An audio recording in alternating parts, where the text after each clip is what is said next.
con uno de los dirigentes políticos de mayor popularidad, carisma desde la oposición. Me refiero a don Enrique Capriles Radonsky. Nos atiende a esta hora en la W. Don Enrique, gracias por estar con nosotros. Buenos días.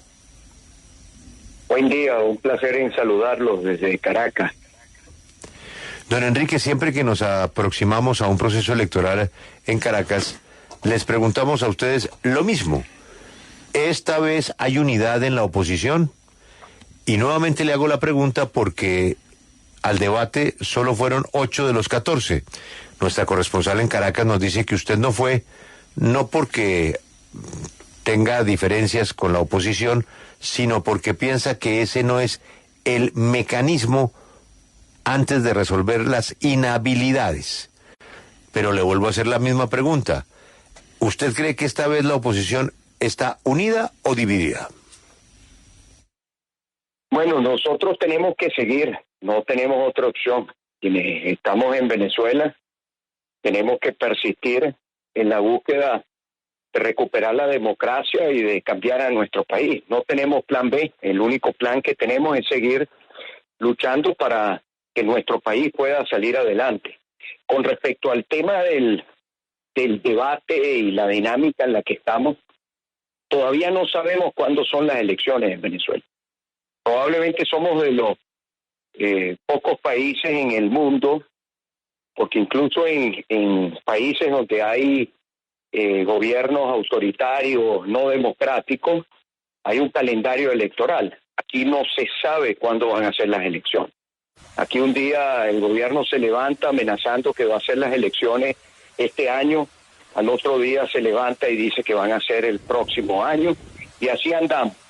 Lo que no podemos andar así somos quienes queremos que tenemos que persistir en el cambio. Y están ocurriendo cosas y están nuevas inhabilitaciones. Hay una amenaza de que la primaria que tenemos convocada para el mes de octubre, el 22 de octubre, la van a intervenir judicialmente, que tienen lista una sentencia del Tribunal Supremo que controla a Maduro. O sea, hay muchas cosas que están pasando y donde no podemos actuar como si estuviéramos en una democracia. En las democracias tú ves que debaten los candidatos, debaten en la televisión, debaten en los medios. Así fueron los debates hace 11 años atrás. El año 2012, cuando yo me presenté como candidato, que gané la primaria, fuimos 3 veces a un debate entre los candidatos, en 3 medios de comunicación distintos, televisión abierta, y fueron extraordinarios, y ninguno estaba inhabilitado. Todavía en Venezuela, a pesar de que lidiábamos con un gobierno con una clara vocación autoritaria como el de Chávez, pero todavía yo digo que todavía se guardaban ciertas cosas en Venezuela. Ahora no.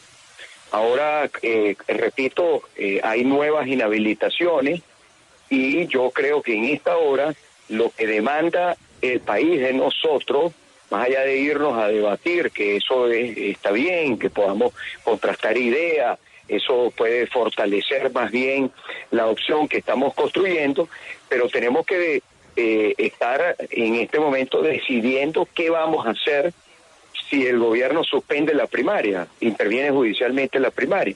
¿Qué vamos a hacer yo estando inhabilitado? Además soy uno de los afectados. ¿Qué vamos a hacer si el día que hay que inscribirse no podemos inscribirnos porque el gobierno no levanta las inhabilitaciones y además controla el poder electoral? Es decir, estamos enfrentando una dictadura, y si estamos enfrentando una dictadura, la dictadura es la que impone las reglas, y ese es el reto que hemos asumido: ganarle democráticamente a una dictadura, como ha ocurrido en otros países. Hay ejemplos en la historia de cómo se han dado transiciones a la democracia como resultado de un proceso electoral. Y Chile es uno de ellos, por ejemplo, que lo tenemos no tan lejos y que claramente lo podemos estudiar y ver qué pasó en Chile cuando se acabó el régimen de Pinochet y los chilenos pudieron entrar en la democracia. ¿Cómo fue ese proceso de transición? ¿Cómo se dio esa transición? Entonces, eso es un poco en el espíritu, por supuesto, de buscar la unidad. sin unidad no vamos a derrotar a Maduro, hay que construir la unidad. La unidad en este momento no está consolidada, efectivamente la oposición está fragmentada, erosionada, y bueno, el reto que tenemos es de organizarla, articularla.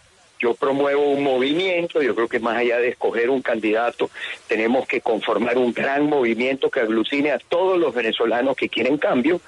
No importa cuál haya sido su forma de pensar, cómo hayan votado en el pasado, no importa color, partidista, no importa raza, no importa religión, no importa nada. Lo que importa es el país y querer que este país cambie y que Venezuela pueda ser el gran país que queremos los venezolanos. Candidato Capriles, precisamente usted invitaba hace unos días a que todos los candidatos se unieran para decidir qué hacer y qué entonces es lo que propone Enrique Capriles que se debe hacer en caso de que finalmente pues se confirme esta sentencia del Tribunal Supremo de Justicia, y cuando vemos que además desde el gobierno ya se le está responsabilizando de posibles hechos de violencia. Todo lo que hagamos, buen día, Gaby. Tienen, por cierto, ustedes allá, debo decirles, tienen en Caracas una corresponsal bastante empeñada. Hay que felicitarla públicamente.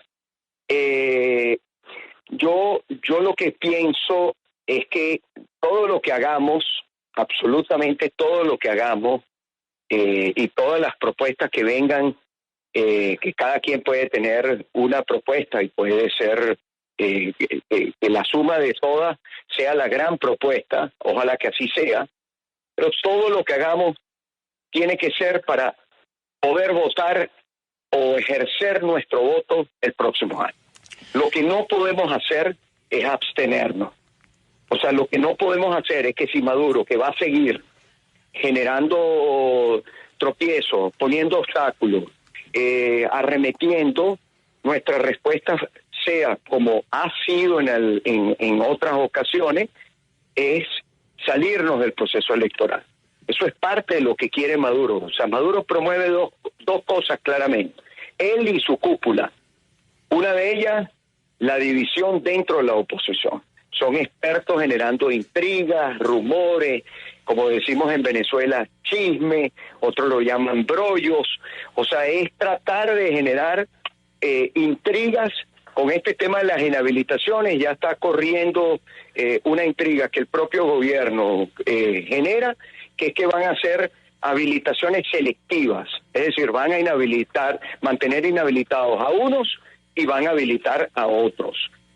Las inhabilitaciones tienen que levantarse todas y tienen que ser habilitados todos los candidatos, porque ninguno de los candidatos hemos sido inhabilitados de acuerdo a lo que dice la Constitución venezolana. Son inhabilitaciones políticas y una elección, para que sea legítima, no puede ser con inhabilitados. Entonces, Maduro promueve la división de la oposición. Siempre hay compañeros o compañeras que caen en el juego de Maduro y al final, bueno, Maduro se sale con la suya porque fragmenta y erosiona a la oposición. Y la segunda es la abstención.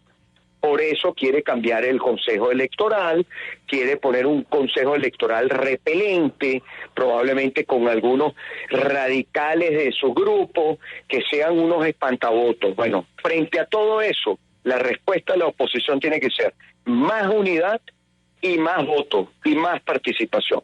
Esa es la única posibilidad que tenemos de derrotar a quien hoy está en el poder, porque además en cualquier proceso electoral, y él lo sabe y por eso hace todas estas cosas y va a hacer más, en cualquier proceso electoral competitivo, el señor Maduro pierde las elecciones, porque el descontento que hay en Venezuela es gigantesco. Aquí en Venezuela es importante que ustedes, siempre que tengo la oportunidad de hablar con alguien fuera de Venezuela, les recuerdo, la pensión de más de 5 millones de pensionados en Venezuela son menos de $5 al mes. Sí. Eso es, en ningún país del mundo se le paga a un pensionado menos de $5 al mes. En Venezuela se le paga a nuestros pensionados $5, menos de $5 al mes.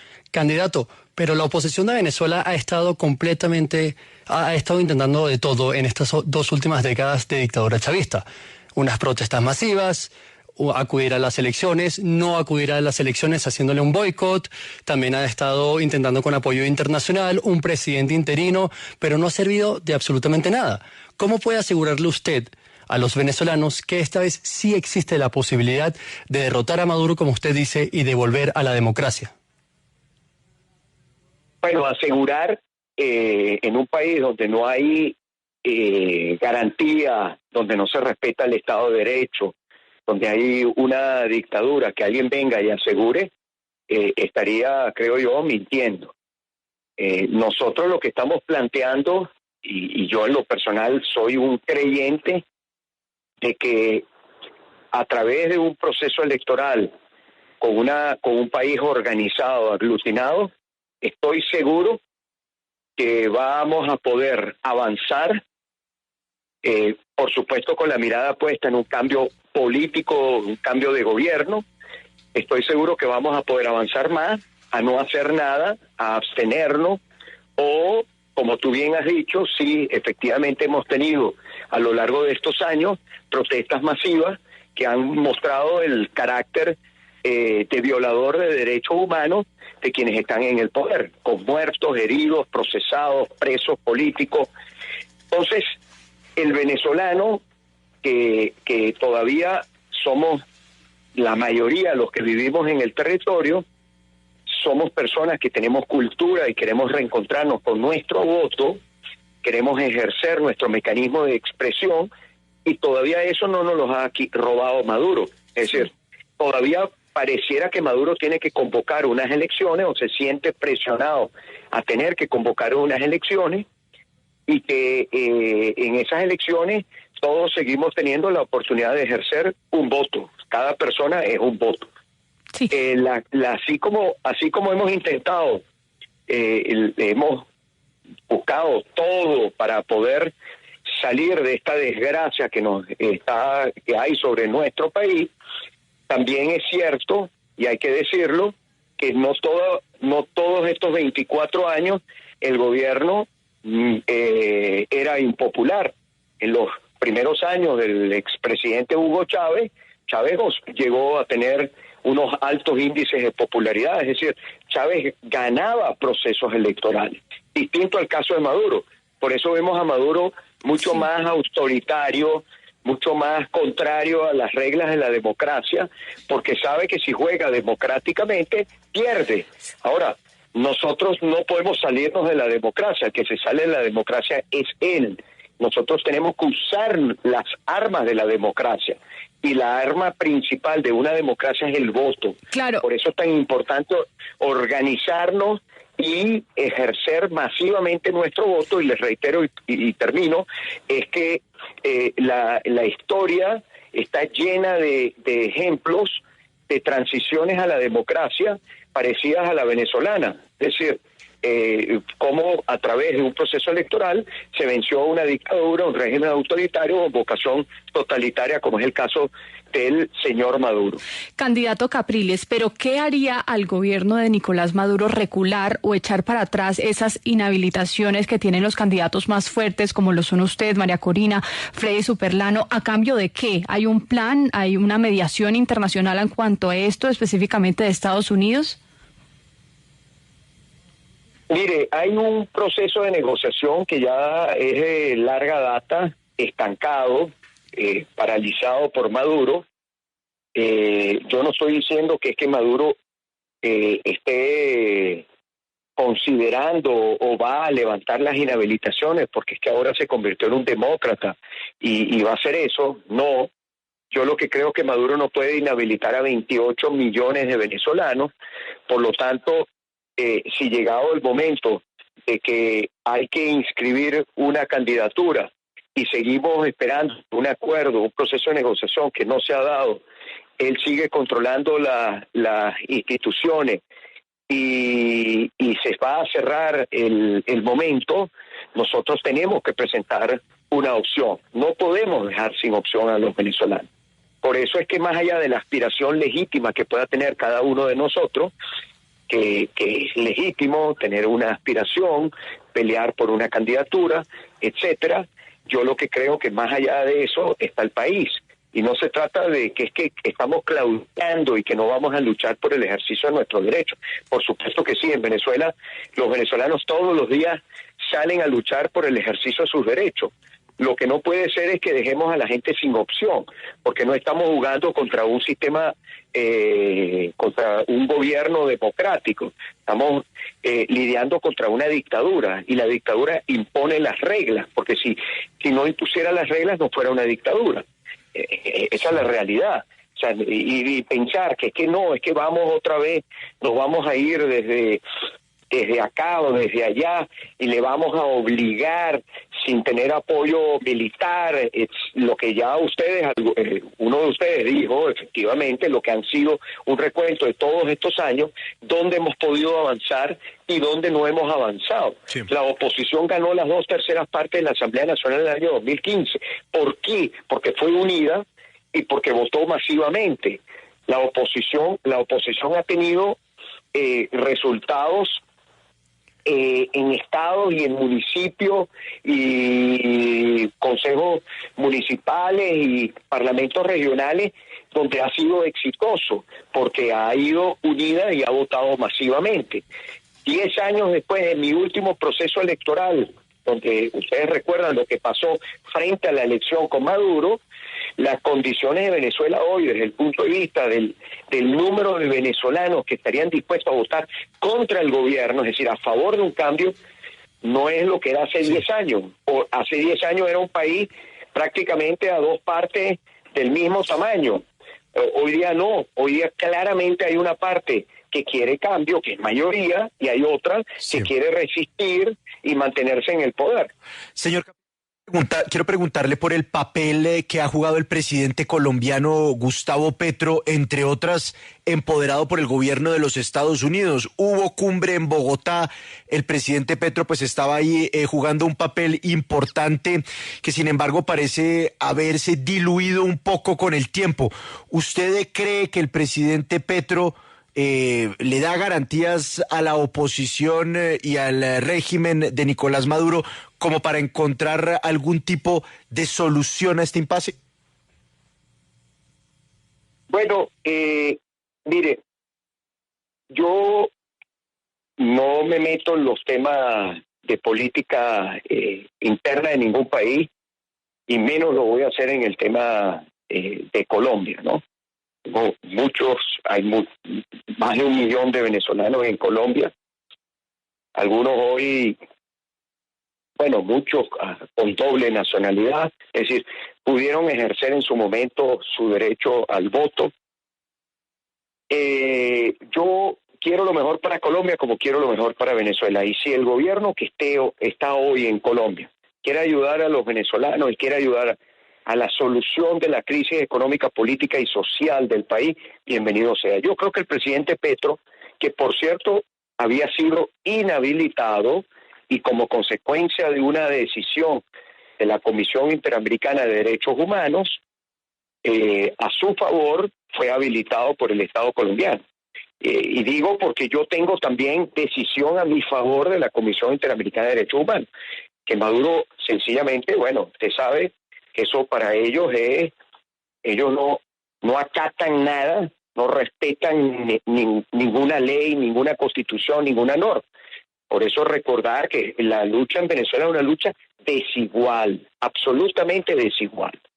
Ahora, el presidente Petro, que fue inhabilitado y habilitado por una decisión de la comisión, yo le leí un tuit y bueno, por lo menos se pronunció, pero creo que el entusiasmo que él tenía de querer ayudar, colaborar, tratar de buscar, aupar una solución, me da la impresión que Maduro lo espantó, o sea, como que se frenó, no desconozco las razones, de repente está trabajando en silencio en ayudar a la solución democrática en Venezuela.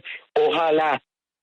Lo que nosotros en Venezuela no necesitamos más reuniones, más cumbres, más declaraciones. En Venezuela lo que queremos es que el pueblo venezolano se pueda expresar libremente. Es decir, que los venezolanos puedan elegir a su presidente sin ser coaccionados, sin ser chantajeados, que todo... si usted viera, por ejemplo, nosotros tenemos 2 millones de jóvenes fuera del registro electoral, no se han inscrito en el registro electoral.